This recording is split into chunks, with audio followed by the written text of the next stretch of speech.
Michael D Cohen, Trump's lawyer. Various businesses. One. Recently, a lot of people have been investigating Michael D Cohen, who is one of President Trump's lawyers.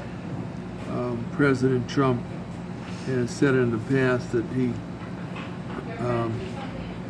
only handles 3 cases and works with cabs, and he's just a minor person in his line of lawyers that he hires. But you know, lately people, I don't know, I've been talking about him, and all of a sudden other people are checking on Michael D Cohen. And yesterday the New York Times had a huge article on him, which is 1, 2, 3 pages, and as you can see here, 5 people wrote the article. I haven't seen an article yet in the New York Times that took 5 people to write it. And this guy's not supposed to do nothing.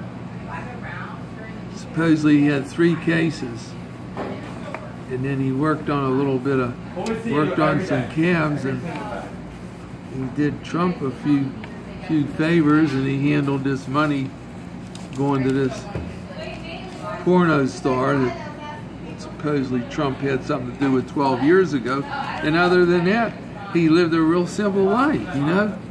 But meanwhile, I was trying to read this article that the 5 people wrote, and frankly, his real simple life is real complicated.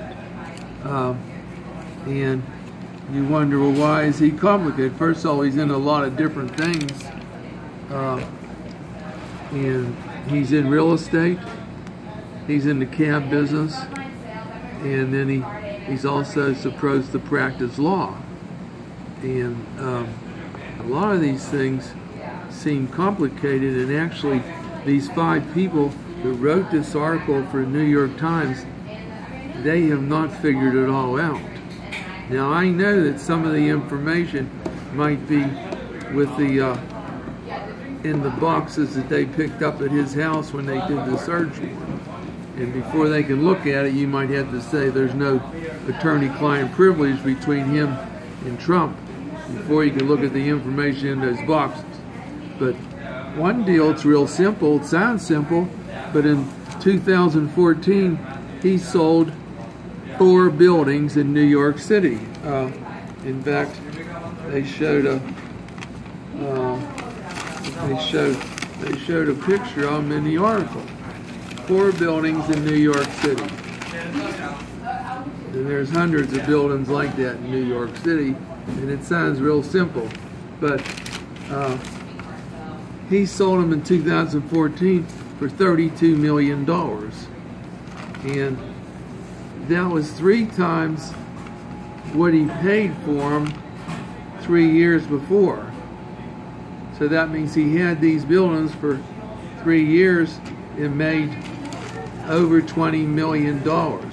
Now, another thing you can say, well, they were in LLCs, so we don't know who the actual owners were. We don't know if he was the actual owner or not. I don't know. Those are things I figured that they might tell me in the article, but they didn't tell me. And actually, the LLCs, they could have investigated who's in the LLCs. But secondly, they came up with those prices just by checking the deed indexes at the courthouse. They got the prices. So somewhere there's $20 million was made in 3 years in 2014. And I've been in these LLCs. And when you make money in those, this kind of money, you don't think the IRS is there waiting? They're waiting. When that tax is due the end of the year, you better have it. If not, they're going to be taking everything you've got. But I don't know who owed tax on the $20 million. There's $20 million made because we don't know who all's in the LLCs. We'd like to know. And if they got 5 people writing the article, maybe they need 5 more and go with 10. I know some of that information is secret because they picked it up with the search warrant, but how much stuff could be in 8 little boxes of papers? And it's at the courthouse, recorded, the LLCs. Can you go to the Secretary of State, call them and say, who signed to set up the LLCs? Who's in the LLCs? But I don't care who's in the LLCs. Somebody's going to owe some taxes if you make $20 million in 3 years. Now, in my opinion, that was a big part of this article that went 2 full pages in another page. And then they talked about I think that was the most important part in there, and then they talked about a few other things in the article, that this guy Cohen, his life isn't simple, because he's the family he married into, they have huge Russian connections, and then they have connections in Chicago, and he's been in businesses with those people in Russia and Chicago, and he's had a cab company set up in Chicago. He's running cabs in Chicago. I hope they're going to not run them back from New York to Chicago, but and then he has cabs in New York, and that business has been on. It's been in trouble because of Uber and things like that. But and there's big money passing hands in this transaction too, especially with this guy from Ukraine, Russia. And supposedly he was trying to get Trump in some deals in Russia, but this thing keeps going back and forth from U.S. to Russia, especially with Cohen. And I didn't know he had those kind of connections, but I didn't know his father-in-law was from Ukraine. And then some of the people they deal with around there, they're either from Ukraine, or some of them are from Russia, and then other ones. Then there's a lot of mafia people around there where he lived outside the city that have been in trouble, arrested, and a lot of these. Well, his cab company owes taxes $375,000, and somebody's going to have to pay that. I don't know who, but somebody's going to have to pay it. Then he was also in another business. He set up some doctors. Set up doctors in New York with because in New York City they have the no-fault insurance. Do you know what that is? No-fault insurance. That means it doesn't matter whose fault the car wreck is. You collect because it's no fault. Because you can run into me head on, it don't matter. You're going to get money. It's no fault. I run into you, don't matter. I'm getting money. It's no fault. My company's going to pay me. Your company will pay you.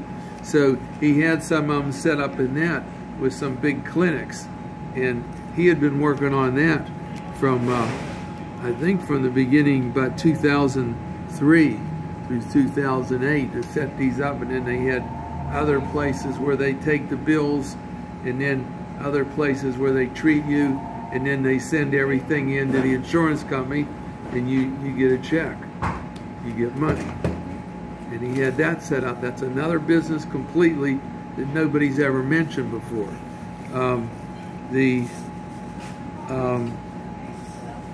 And some of those doctors that he had in it, they ended up getting in trouble, and a couple of them went to jail. But